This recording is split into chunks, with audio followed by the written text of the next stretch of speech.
पुण्यातील एका अत्याचार पीडित विवाहित महिलेला मदत करणाऱ्या सामाजिक कार्यकर्त्यांवर पोलीस स्टेशनमध्ये नेऊन मारहाण आणि जातीवाचक अपमान केल्याचा आरोप उघड झाला आहे. पण ही फक्त सुरुवात आहे.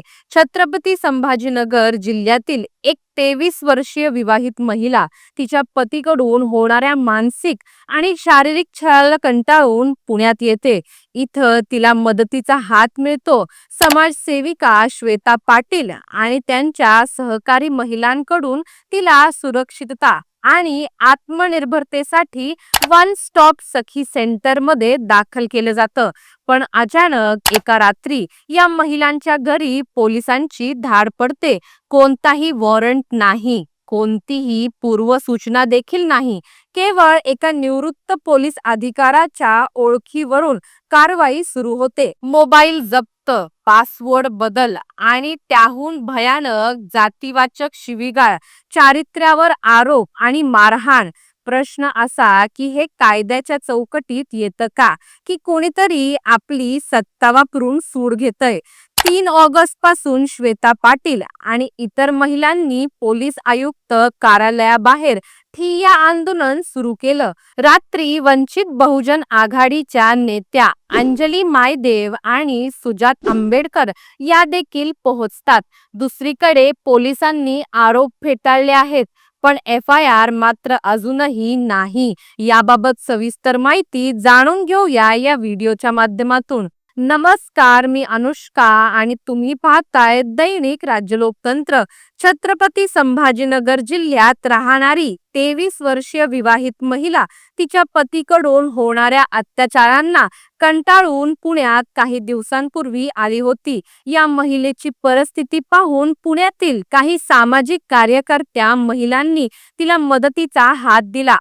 या महिला म्हणजे समाजसेविका आणि लेखिका श्वेता पाटील यांच्यासह त्यांच्या टीम मधील इतर महिला होत्या. श्वेता पाटील सांगतात की आम्ही तिला वन स्टॉप सखी सेंटरमध्ये दाखल केलं. तिच्या आत्मनिर्भरतेसाठी आम्ही तिला कौशल्य विकासासाठी क्लासेस लावले. तिचं आयुष्य नव्याने उभं राहावं यासाठी आम्ही प्रयत्न करत होतो. पण त्यानंतर जे घडलं ते धक्कादायक होतं.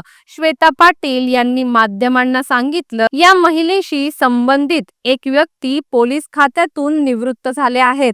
त्यांनी आपल्या ओळखीचा वापर करून काही पोलीस अधिकाऱ्यांना पुण्यात आणलं आणि कोथरूड पोलीस ठाण्याच्या मदतीनं सामाजिक कार्यकर्ता महिलांच्या घरी धाड घातली. या धाडीत कोणताही वॉरंट दाखवलेला नाही, ना कोणतीही कायदेशीर नोटीस दिली.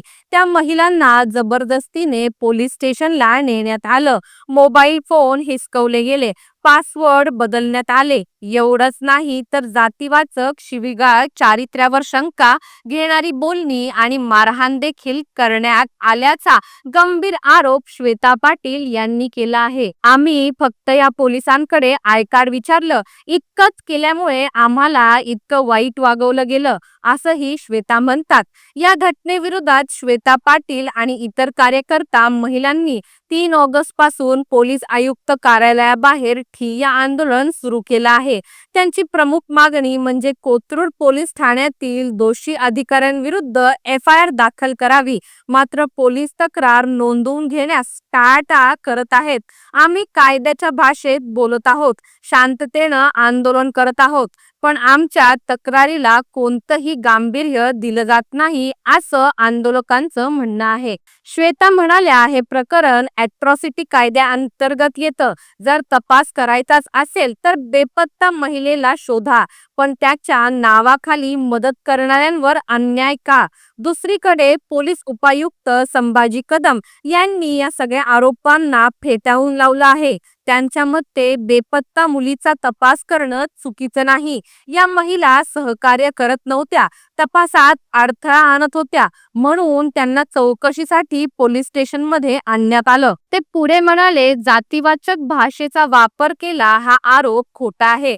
पोलिसांना काय योग्य काय अयोग्य हे माहीत आहे. त्यांना कारणाशिवाय असे वागायला काही कारणच नाही. मोबाईल तपासल्यानंतर त्या महिलांचा आणि बेपत्ता मुलीचा संबंध आढळल्याचं पोलिसांचं म्हणणं आहे. त्या मुलीला शोधून तिच्या पालकांकडे सुपूर्द केल्याचं त्यांनी स्पष्ट केलं. पण महत्त्वाचा प्रश्न अजूनही अनुत्तरित आहे. FIR का दाखल केली जात नाही? या प्रश्नांवर DCP संभाजी कदम म्हणाले की आरोपांमध्ये काही तथ्य असेल तर चौकशी करून पुढची कारवाई केली जाईल. सरकारी अधिकाऱ्यांविरुद्ध कारवाई करताना काही प्रशासकीय प्रक्रिया करावी लागते, त्याला वेळ लागतो. या प्रकरणामुळे राज्यभरात संतापाची लाट उसळली आहे. सामाजिक कार्यकर्त्यांवर अशा प्रकारे कारवाई होणं, त्यांच्या चारित्र्यहनन करणं, शिवीगाळी करणं आणि मारहाण करणं हे संपूर्ण प्रकरण अनेक प्रश्न उपस्थित करतं. कायद्याचं रक्षण करणाऱ्या संस्थांकडूनच कायद्याचा गैरवापर झाल्याचे आरोप होत असताना यावर न्याय मिळणं आवश्यक आहे, असं मत अनेकांनी व्यक्त केलं आहे. बाकी याबाबत तुम्हाला काय वाटतं? आम्हाला कमेंट करून नक्की कळवा. आणि जर राज्य लोकतंत्र चॅनलवर नवीन असाल तर चॅनलला लाईक, शेअर आणि सबस्क्राईब करायला विसरू नका. धन्यवाद. दैनिक राज्य लोकतंत्र.